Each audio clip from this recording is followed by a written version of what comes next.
Hello, everyone. Dr. Keisha here, and we are back with another episode of the Wealthy Achiever Show. On this show, I really want to highlight women who will inspire you on your journey to financial freedom. So it doesn't matter where you are in your journey, if you're just starting out, paying off debt, or even just learning how to budget, or you could be closer in your fire journey to pulling the trigger and quitting that full-time job. But no matter where you are, I want to bring guests on the show who can inspire you and keep you motivated on your journey. And today is such a special treat because we have two women who are moms and who are on fire. They are on their path to financial freedom. And I want to share with you their ups, their downs, things that make them laugh, all about their children, and how they are pursuing fire while being a single mom. So I know all about that, but I want you to hear their stories. So with no further ado, I'm going to bring in Dr. Vanecia F and Miss LaTisha Smith. Welcome, ladies. Hello. Hello. How are you? Pretty Well, good. Excited. Good, good. So today's show is all about inspiring our moms out there. So I want to first ask you both, tell me, what is your favorite thing or what do you love most about being a mom? And let's start with you, Dr. Venetia. I would have to say just viewing, observing my son and seeing him discover new things, his excitement for it, and his perspective. Love it. I love that. Okay. And now let me hear from you, Miss Smith, Letitia.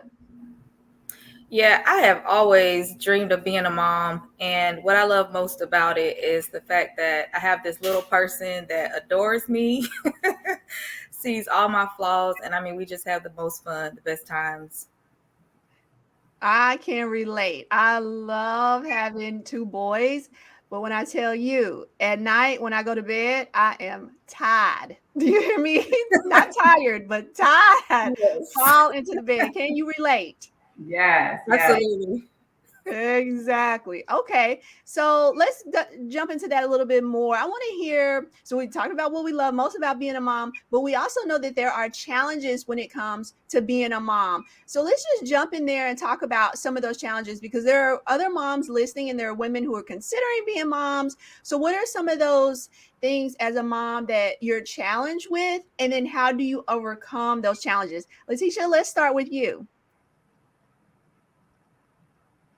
So some of the challenges that I face as a single mom is the absence of of his father. And I know that there are times when my son sees other children with their father, and so it's like, how do I handle this situation? What would his father say? How would his father handle this? So for me, that's probably the biggest challenges that we have.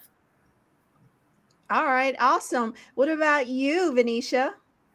So I would definitely say, as a co-parenting mom, one of the biggest challenges is not seeing my son every day. So we do have an Mm. agreement, and my son is with his father for maybe 5 days every other week, and so it's really challenging when you go into a marriage and you think you're going to be with someone to end up in divorce and realize that you're not going to see your child every day. It really hits you. Thank you for sharing that because I know that is tough and those are real feelings, right? So you're saying it all with a straight face, but as a mom, and I went through a divorce a few years ago myself, I know those are real feelings and they can be really impactful to you, to everyone involved, to everyone involved. So now with that being said, tell me, before we jump into your fire journey, I want to know what encourages you as a single mom. What encourages you? What keeps that smile on your face? Letitia?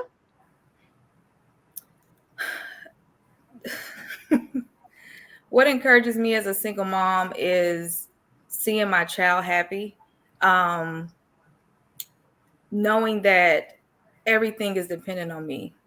Like, um, his future, his day-to-day, making sure he has everything he needs, that inspires me. That inspires me to wake up, to go to work, to keep pushing, to stay motivated. Like Dr. Vanecia, I didn't expect that, I would be going through a divorce either. So every day I wake up and I'm just trying to make life better for the both of us. Absolutely. Venetia, would you like to share about what encourages you? Sure. So I've always been a very driven person. However, at some point in all of our lives, there's going to come a point where you're just, you're at a low, even if you're a driven person. And so my son, as LaTisha said, has definitely been a big inspiration and motivation for me to keep going, because you have this little person who didn't ask to be here, is grateful to be here, but did not ask for it. So it's up to you to go ahead and, give them a good life. So that, and I would lastly say my village is incredible. When I felt like, lost and like I could not go on, my village was like, you can't, you have to, you have no choice, keep going. We got you. Even if, you feel like you're falling, we got you. We will pick you right back up. So my village, my son, and then my own internal driven personality. That's very helpful. I know this is really going to bless a lot of women today. I'm excited that you're so open and sharing today about what encourages you, because we need to hear those stories. We need to hear that. So let's jump into a little bit more of the personal finance side. And for all the moms who are out there and they're thinking that they can't pursue financial freedom, they're just in over their head, it's just too tough to even tackle it, they just don't even want to think about it.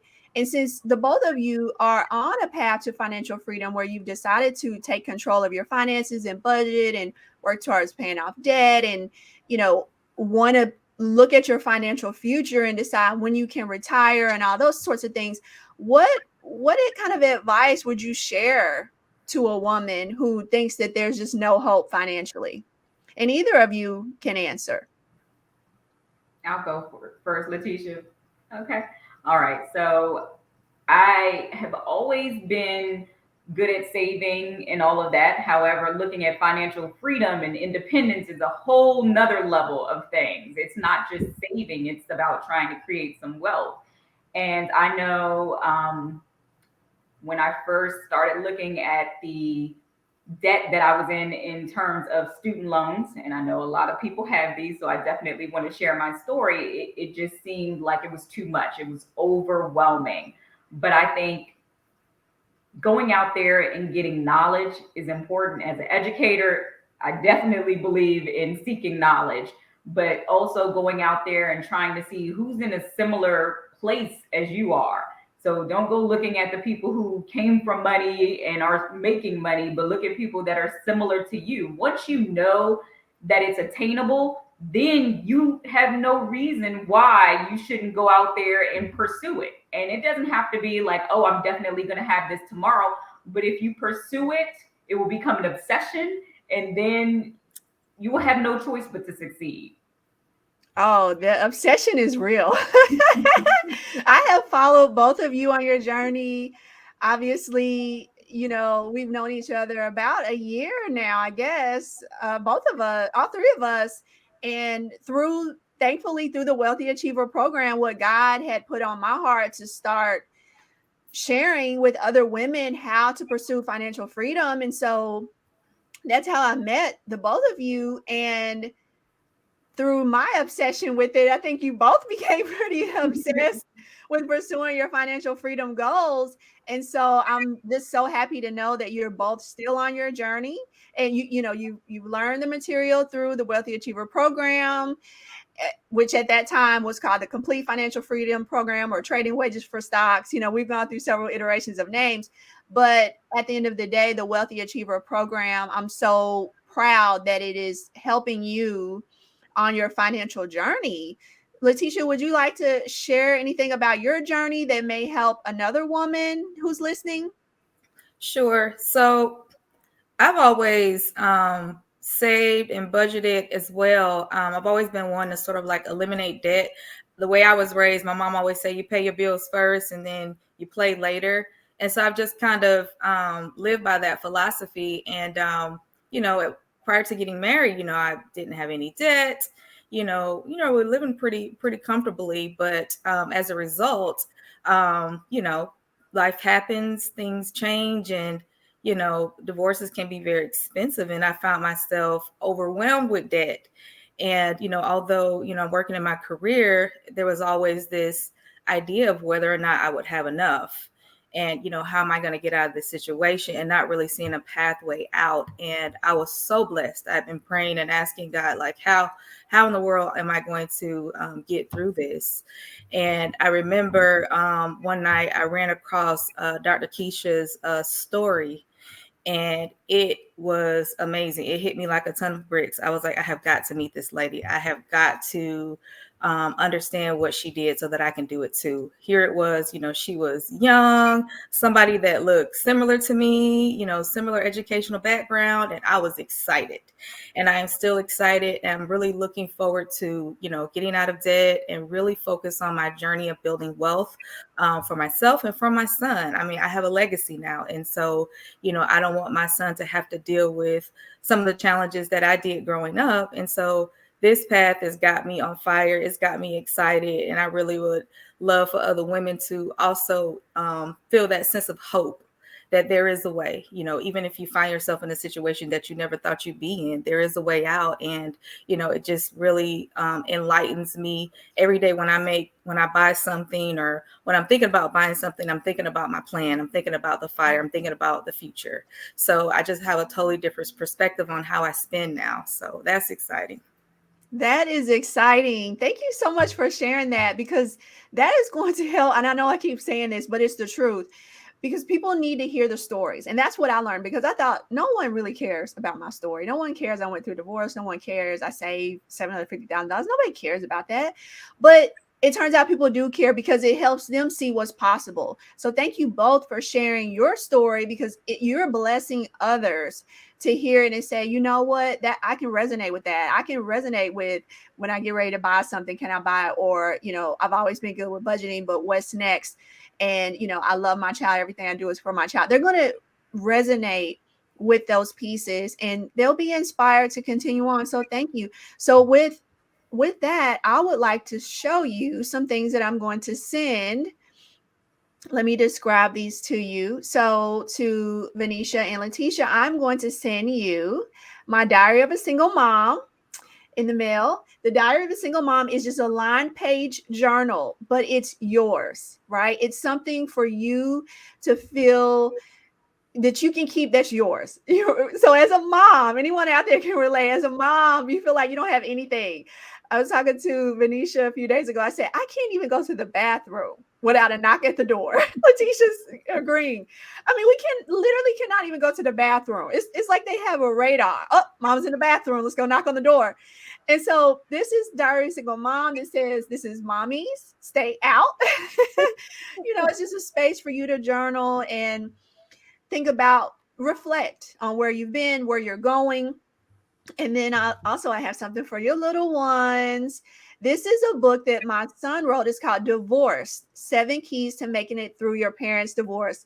He was 10 when he wrote this. He's 11 now. And it's a children's book. It's illustrated, and it just breaks down some of the topics that children go through during a divorce that can be really challenging for them. So for example, the first key is called Two Homes. And it's teaching them about going back and forth between mommy and daddy's house, and some tips of how to talk about how much time you want to spend in each, if that's even a possibility, and what types of things you want to take back and forth. Because as you moms know here on the call, that they want to take certain toys, and it's like, well, no, don't take those. Let's leave those here. And I'm sure it's the same way at the other parents' house. There's things they want to bring and that they can't. And that's hard for a child. So I want to bless both of you with copies of these, and I will send those to you. And for anyone else who is listening or watching this podcast, my goal is to make resources that help women and men and children get through divorce and pursue financial freedom. That is my goal. And so I have planners, journals, books. Of course, my manuscript, The Unlikely Achiever, is a soft skills workbook to help you level up those professional skills and personal development skills. So you can pick all of those up on Amazon, and I hope they really help you on your journey.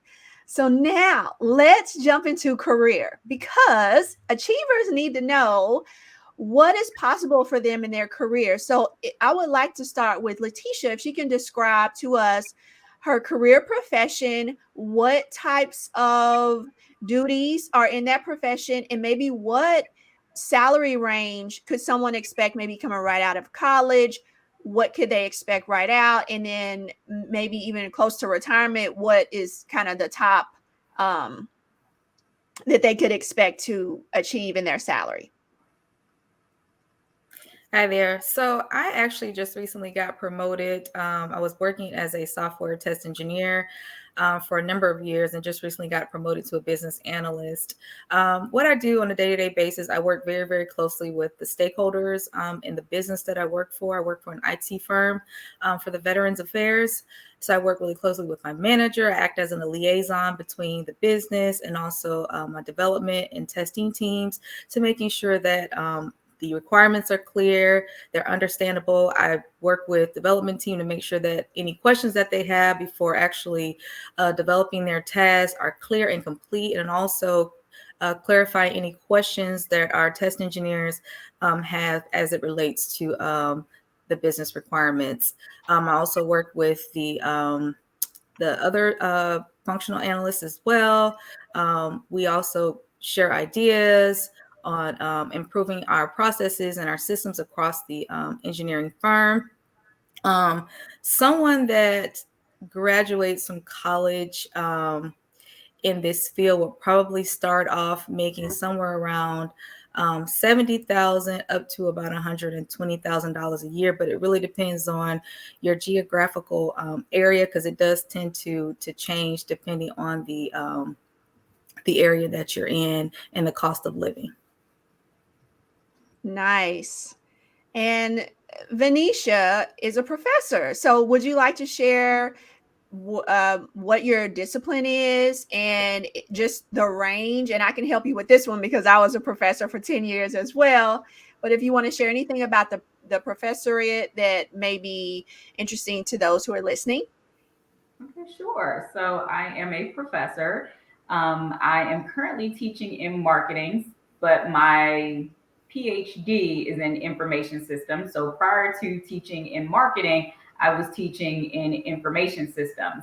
Luckily, I still get to use my knowledge because I also teach master's level, where I'm teaching marketing intelligence. And in there, I'm teaching about databases and analytics and visualization tools.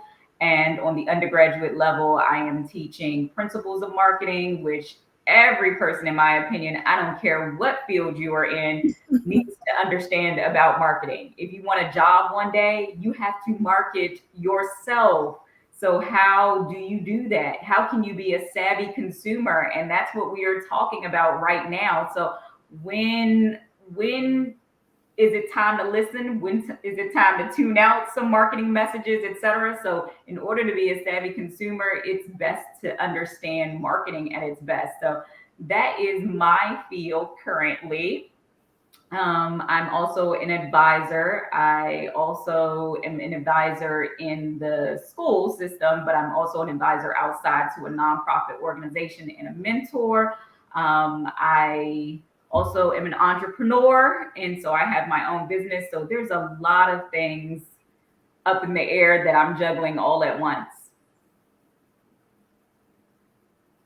Nice. So these are some really great professions, and anyone listening knows that they both went to college. So let's see, LaTisha, you have a bachelor's and a master's, is that right? That's correct. All right. And Vanecia, you have a bachelor's and a PhD. Do you also have a master's? Yes, I have an MBA. Okay, an MBA. And so with those salaries, and I can speak to, for me, when I was a professor and what the salary range is, depending on your discipline, as they've said, your salary as a professor can range anywhere from $60,000 a year up to maybe $175,000 a year if you're at a top research school, right? Some of the really top private universities, some of the top research schools. And I know some professors who are making even upwards of that if they're really, really good in research. And if they have endowed chair positions, because those come with additional money. So there are ways to tack on the money, but I would say on average, most professors are not making six figures, I would say on average, or just under six figures. Um, once they, achieve tenure, obviously not starting out, but those are things to keep in mind when you're thinking about fire, because the more money you can make, and you heard them talk about side hustles, which I also did. I side hustle, and I still side hustle. I'm teaching my children to side hustle, and I know they're teaching their children to side hustle as well, because when you can bring in some extra money using your skills and talents, you're able to fire quicker, because you can take all that extra money and pay down debt faster and then invest in the stock market. And that is where you're going to see returns over the long term. So anyone who knows me knows I don't day trade. I don't do crypto or Bitcoin. I have nothing against day trading. I have nothing against Bitcoin or crypto at all. But just what I'm comfortable teaching at this point in my life is long-term investing. And by long-term, I mean more than 1 year. Okay. So anything greater than 1 year is called considered long-term. And so with fire, let me just recap what fire is. That is basically you saying, I would love to retire before standard retirement age of 65 years old, 62, 65. So I want to retire before 62 or 65. And I basically just want to be financially independent. So even if I'm still doing work that I'm excited about, if I want to volunteer at the library, or if I want to coach women, or if I want to be an author and just go around and speaking, well, I can do that. But it's important that you keep your eye on whatever your nest egg number is. So you have to develop or calculate what your financial freedom number is, where you can say, I could retire now and I could live off of this nest egg for 30 plus years. So that's kind of the standard. Could I live off this nest egg for 30 years or more? And so fire is something to really consider working towards, because you never know what's going to happen in your life. And to have that nest egg is important, because even if you have to use it before the 30 years, for what if you can't work, you get laid off, we had COVID, there's so many things that can happen. So it's important to have that nest egg so that you have that financial security. Would you ladies agree with what I said? Do you have anything to add about why you decided to pursue fire? Absolutely. I mean, as you stated, Dr. Keisha, it's really important. I mean, I said before, I've always been one to save. I've sort of been one to kind of save for a couple years just in case, they start having layoffs at work, which I've experienced that. I've experienced that a couple times in life. And just having that reserve did help, until I found another job. But looking long term, we're talking about building wealth. So that, when we go to work, we want to work because we want to, not because we have to or we need to.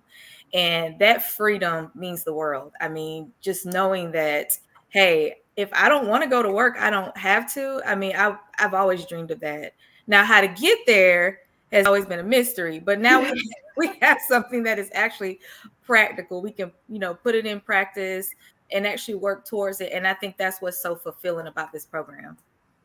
I Thank you completely for sharing agree, that. Lakisha. I completely agree. And that's the biggest thing, is that, again, we both have that in common. We're savers. We know how to save. I mean, I have stories that my parents tell people about when I was young and I had my first job. I had my own envelopes that I put my money into, and I would say, this is for saving, this is for buying a new pair of sneakers, or whatever the case might be.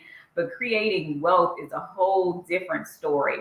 And having something that you can leave to your children that's not debt, that's an amazing thing that we can give to our children. And so that is what I'm looking forward to, is showing my son, something different than I had or that past generations had, and building a lineage where my children have wealth and they don't have the student loans that I have. I mean, honestly, having student loans and dealing with servicers or providers can really take a toll on your health, physically, mentally, all of that. It can take a serious toll. So if I can give the gift to my child and his children past that, of not having to deal with that, it would be awesome. And that's what I'm looking forward to, is passing that wealth on to, through my whole lineage. I'm not even just looking at my son. I want it to continue past my son. So I want to teach him the right things so that he can teach his children and keep going on and on. And that's how we build, wealth across our families. I love that. This just inspires me so much. I'm just so excited because this is building generational wealth. Like you said, it's not even just you, but it's your child and their children, and it's going to go on and on and on. And I love how you alluded to how it makes you feel to have your own financial plan, because now you both are empowered. You know how much money you need. You know how to invest in the stock market. You know how much emergency fund you need. You know all of these things. And that, it, like LaTisha said, that has been such a mystery for so long. I think we all have wanted financial freedom, but nobody knows how to get there. I remember in college saying, oh yeah, I'm going to retire at 40. I had no clue how to retire at 40. I didn't even learn until I was 36 how to retire at 40. And so now we do have a way to estimate and calculate, and we know the steps to get there. And I'm so thankful that you both went through the program, because you're helping to build that generational wealth in your family that's going to reduce wealth gaps. It's going to help your, like Vanecia said, I don't want my child to have a bunch of student loans. I don't want my child to go through some of these things that I went through.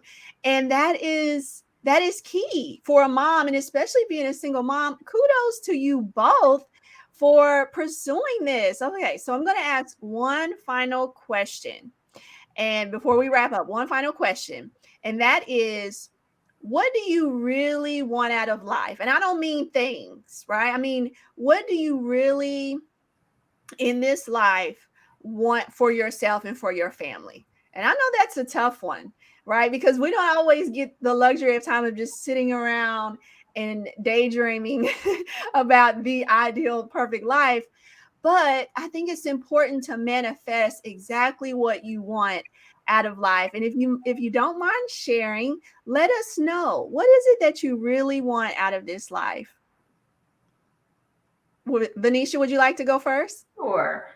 So I think I am a rare person that I actually am doing what I want to do. I don't believe it'll always look the same, but I've always wanted to educate and inspire others. And luckily, through my current career path as a professor, as well as being a mentor in a nonprofit organization, and my entrepreneurial activities, I'm able to do just that. I'm educating and I'm inspiring others.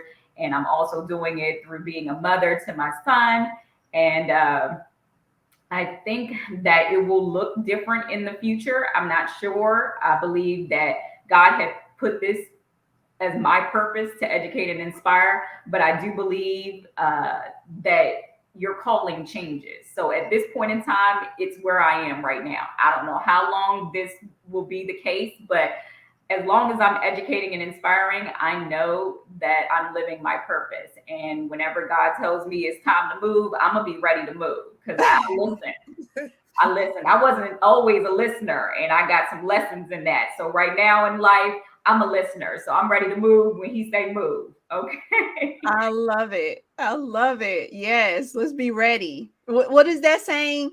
Stay ready so you don't have to get ready. Right. Exactly. And that's the financial freedom in it, is that I can move and I can live my purpose. So if this point at a certain point in time, it's not allowing me to do what God is calling me to do, then by having this financial freedom, I won't feel stuck and I won't feel like bombarded with, negative situations, and I can move easily. And that's what financial freedom really means to me. And I want to be able to share that with my son. I want him to see, the sky is the limit. And by having financial freedom, I can take him on two different places and travel and show him different things that, sometimes when you're stuck in just one location, our kids can't see their future. They can't see what they could be or what they could do. So I want to be able to show him so much so that he knows the sky's the limit. Wow, that's powerful. The sky's the limit. Show him the sky is the limit. Woo! Dropping some gems today. All right, Miss Smith, would you like to share? Sure. What I've always wanted. So for me, first of all, I'm really looking forward to this freedom. I'm looking forward to the freedom of debt. I'm looking forward to the freedom of not having financial constraints. And the reason being is that I want more time with my son. I want more time for us to travel. I want more time to expose him to, different things, traveling, culture. Let's go to the museum. Let's go see how other people live. And also something that has been near and dear to my heart that I believe God is calling me to is to help other women and children who have gone through dark times, who have gone through life changes. And maybe they felt like, their life has been turned upside down and they don't know how to get out of it or how to continue to move forward, or they may have lost hope.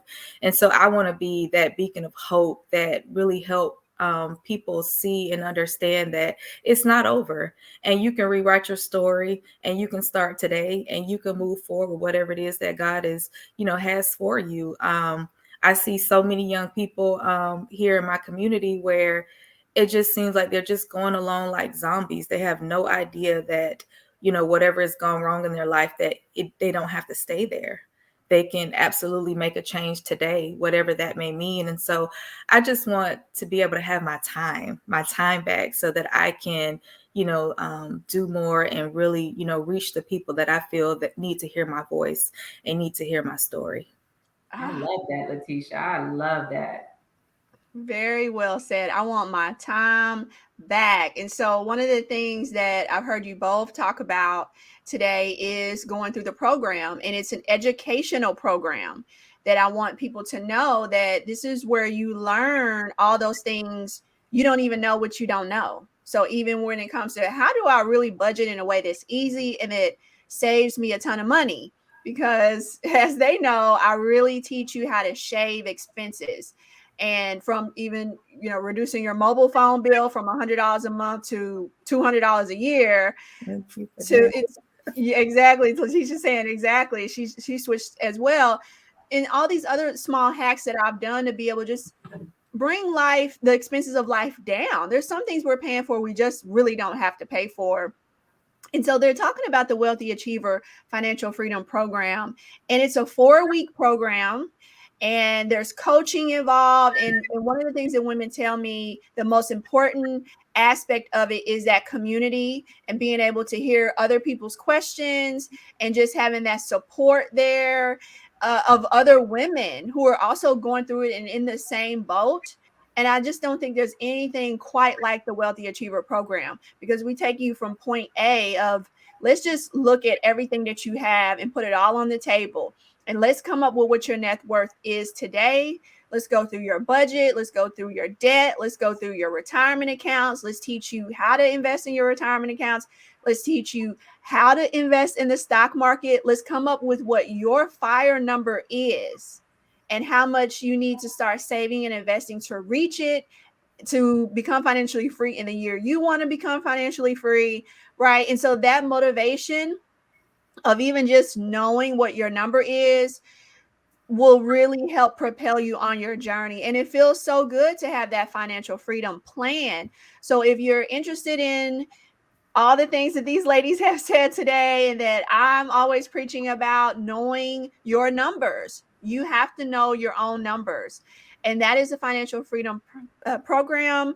Please join us at theachieveher.com, or you can go to lakishasimmons.com and click on courses. but it's a hands-on 4-week program with me once a week, coaching you, coaching the group. And trust me, just read some of the testimonials. We've had women who've increased their savings from 8% at the beginning of the 4 weeks to 18% at the end of the 4 weeks. So increasing their savings rate by 10% in 4 weeks. And that's just amazing. And it just comes down to education. It's not anything that I'm magically doing. It's just being educated and having a group to go through it with. So with that being said, I definitely want to thank our achievers for being here today. Dr. Vanecia F, Ms. LaTisha Smith, you have really blessed us today on the show, the Wealthy Achiever Show. I can't wait to send you your books in the mail. And thank you again, and good luck on your journey. And of course, if you ever need me, Dr. Keisha is always here. All right. Thank you. Thank you for having me. More than welcome. Take care.